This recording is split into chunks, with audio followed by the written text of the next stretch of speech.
ପିଲାମାନେ କଣ ହେଇଛ? ଆଉ ପନିପରିବା କଣ କଣ ନାଁ ଜାଣିଛ କହିଲ? କୋଉ କୋଉ ପନିପରିବା?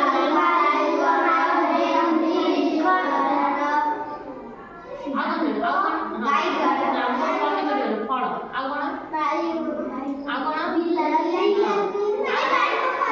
ଦେଖିଛ ପନିପରିବା ସବୁ ଦେଖିଛ? ଭେଜିଟେବଲ୍ସ ଦେଖେଇଲେ ଚିହ୍ନି ପାରିବ?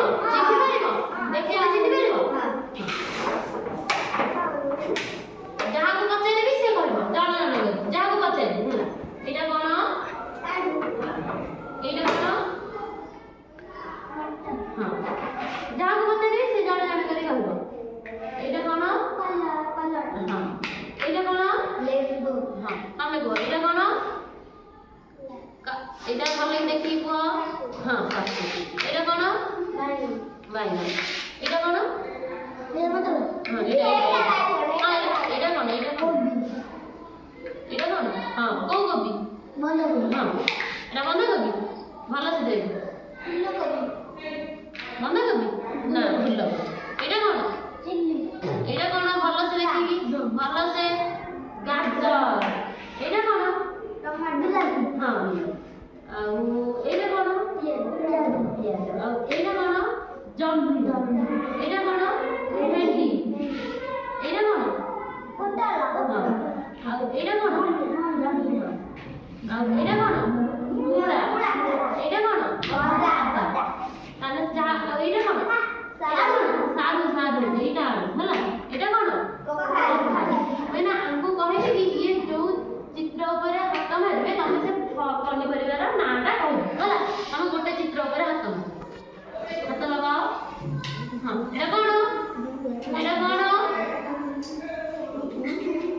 ବିନ୍ ଛୁଇଁ ଦେଖିନ? ବିନ୍ ଛୁଇଁ ବସ ବିନ୍ ଛୁଇଁ ଦେଖିନ?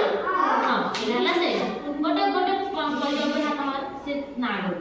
ଏଇ ଯେକୌଣସି ପରିବା ଉପରେ ହାତ ଲଗେଇବ ସେ ଜଣ ତା ନାଁ କହିବ। ହାତ ଲଗାଅ ଯେକୌଣସି ପନିପରିବା।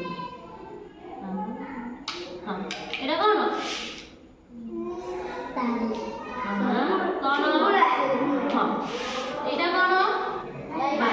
ତାହେଲେ ମୁଁ ଆଜି ପନିପରିବାର ଦେଖେଇକି ମତେ ଜଣ କରି ନାଁ କହିବ। ଏଇଟା କଣ? ଏଇଟା କଣ? ଏଇଟା କି କୋବି? ଫୁଲକୋବି। ଏଇଟା କଣ? ଏଇଟା କଣ? ଏଇଟା କଣ? ଏଇଟା କଣ? ଏଇଟା କି ଛୁଇଁ? ଖାଇଛ? ଏଇଟା କଣ? ଏଇଟା କଣ? ରସୁଣ। ଏଇଟା କଣ? ଏ ହାତରେ ଲାଗିଲେ କଣ ହୁଏ?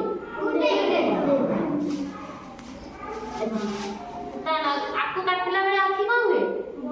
କାଇଁ ପଡେ? ଆଖି? କାରଣ ରାଗ ଲାଗିଲେ ଆଖିଟା ପୋଡିବ ହେଲା। ଏଇଟା କଣ? ଏ ପାଟିରେ କେମିତି ଲାଗେ? ये केମିତି ଲାଗେ ପାଟିକି? କଣ ଲାଗେ ପାଟିକି? ଖଟା ହେଲା। ପନିପରିବା ଚିହ୍ନିଗଲ? ସମସ୍ତଙ୍କୁ ସବୁ ପନିପରିବା ଦେଖେଇଲେ କହିପାରିବ ନା କଣ? ସମସ୍ତଙ୍କୁ ସେତିକି ଥାଉ।